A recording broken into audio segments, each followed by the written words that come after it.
I know most people are really interested in hearing how I kept my faith during the cancer treatment, but it all started long before that, and I want to read Psalms 46, the beginning of it. God, you're such a safe and powerful place to find refuge.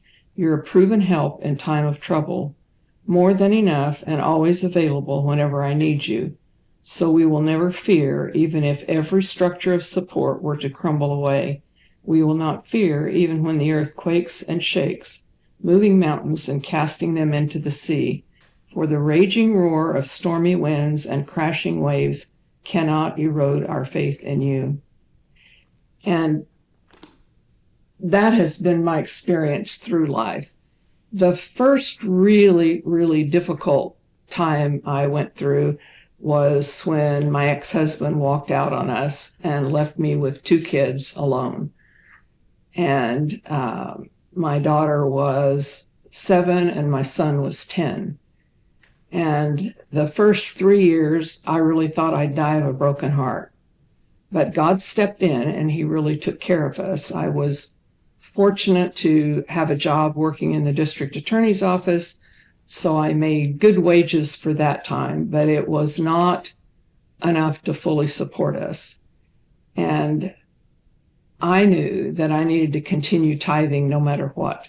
And we would cut spending on other things in order to make that the top priority. And more money went out than came in because I kept a full set of books. And I still, as I look back, I still don't understand how that happened. But God was with us through the whole time, and he really healed my heart. He knew that was the path I needed to take, even though I hadn't really thought about it ever until it came up at that point. At that point, I was an office manager of the law firm, and I was having to deal with law clerks off and on and realized that if they could get through law school, probably I could too. And all through law school, I had a dream of going back to work in the district attorney's office because I had such good memories of working there for 5 years.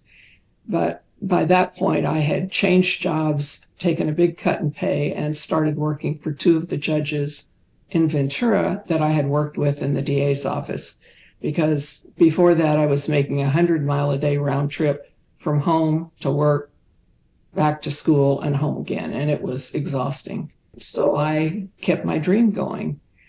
And then after I passed the bar, I made an application to the district attorney's office, and I couldn't even get an interview. And so the judges went to bat for me, even though they didn't think it was the place for me, and they got me an interview. And I went for the interview. And the interview was, what would you do if you had a case given to you and you believed the person you were prosecuting was not guilty?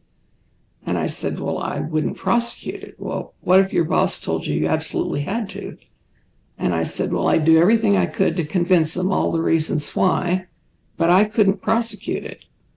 And then, well, what if the district attorney himself came and said to you, you have to do that? And I said, I would do everything I could to convince them why, but I would refuse to do it because ethically I could not bring myself to do that. And when I went back after the interview to talk to the judges, I said, okay, I get it. I understand why you've been saying that to me. God uses odd things to direct us.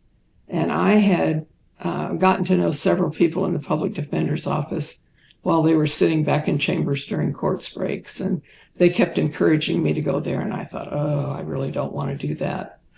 But God kept pushing. And so I applied and got a job in the public defender's office. And my very first jury trial was a woman who was on her way to church on Sunday morning with her 8-year-old child in the car with her.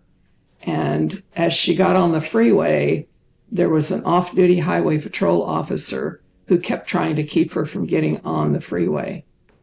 And he harassed her over about an 8-mile period on the freeway as she got off in downtown Ventura to go to church with her son. And then he continued to abuse her. He parked, ran across the street, pounded his fist on her hood, did all kinds of things, and chased her into church and arrested her. So in investigating the case, I learned that she was completely innocent. I had to put her 8-year-old son on the stand during a trial, which I did not want to do. And we had many, many people from the church, elders and other people who came in and testified about it. But it was very frightening to have your first trial be someone who was innocent. Interestingly enough, she and I had the same birthday, not the same year, but the same birthday. And we prayed together before the trial many, many times and prayed with her son.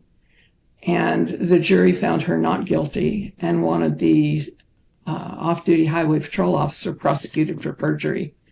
And the reason we won that trial was he was on the stand, and without taking a break, his wife was on the stand, and his wife had been with him the whole time. And she told the truth. And they didn't get a chance to talk about what he said and what she should say on the break. One of the things I learned during the course of years that I was in the public defender's office was God took every single difficult situation I was in or had been in and used it in helping me to understand and deal with clients.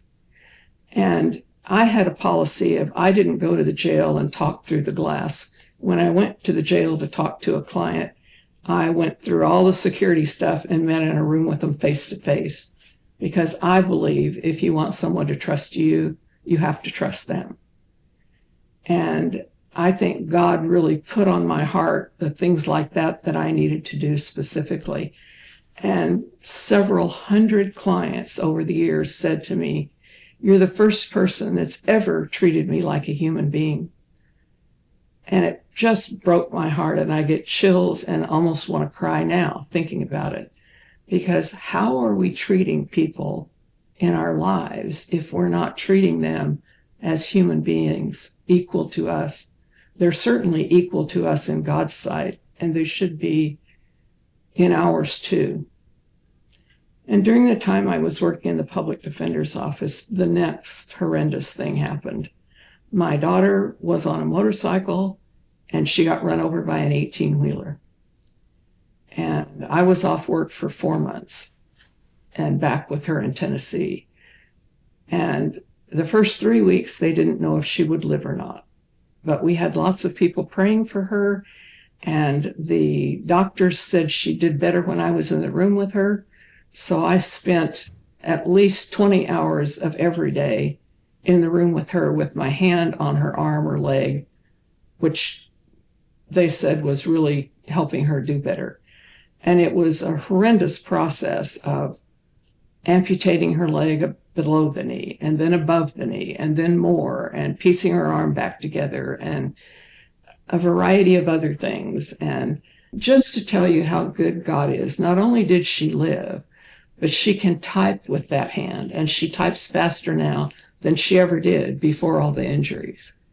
And she has been able to help many, many people who have relatives going through amputations or the amputee themselves.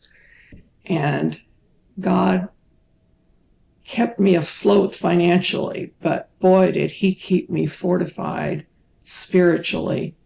The exhaustion from dealing with that kind of stress was something else. But we knew God had it all in his hands, and that he had my daughter in his hands. And I kept telling people, God cares more about her than I do. And then came the cancer many years later. So for me, the cancer was like a walk in the park. My doctor called me at 6:30 at night on January 31st of 2024. And January 31st was my dad's birthday, so I'll never forget that day. And told me I had breast cancer. And then began the process of all the things we went through. And most of you at church have seen the progress I went through and how bad it was. I had the 1% bad reaction to the chemo. So it did things it doesn't usually do to other people. My second dose of chemo put me in the hospital for 10 days. And my fourth dose of chemo put me in the hospital for 2 weeks. And then I had a gap in time before they could start the next kind of chemo. But I went through the next kind a little easier, and the radiation was considerably easier than that. And then recently they did an MRI and I got the word back that I was cancer-free. And I was happy to hear it and have the proof, but I knew in my heart I was cancer-free. But boy, did it make a difference to everybody else around me. And a few weeks ago, my daughter said to me that she had known her whole life that I had faith, but she said she got to watch me walk through the cancer with my faith. And she said for her to see that made a huge difference to her. So in my mind, if that was the only reason I had the cancer, it was worth going through all that for her to have that experience. And whatever you're facing, God will get you through it in ways that you can't even imagine. And when you're past things and you look back on your life, you'll find the little places that God stopped you and the doors that he opened and how he redirected you.